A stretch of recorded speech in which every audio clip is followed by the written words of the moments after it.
Welcome back to Get Up Windows YouTube channel. In this video, we will guide you on how to allow or block web push notifications in Firefox on Windows 11 or 10 PC. To block notifications, open Firefox browser on your Windows PC. Then click on this one menu icon in the top right corner. In the drop down menu, select Settings.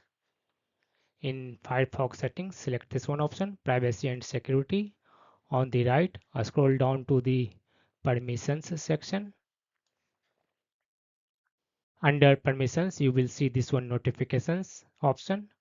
Beside that, click on this one Settings button. To block new request asking to allow notifications, just check this one option. And in case you want to allow new request asking to allow notifications, uncheck this one option.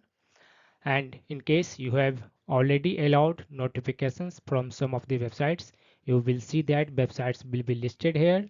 To remove any particular website, select the website and click on this one remove website button. In case you want to remove all the websites that you have allowed for notifications, click on this one button, remove all websites. After making the changes, click on this one save changes button.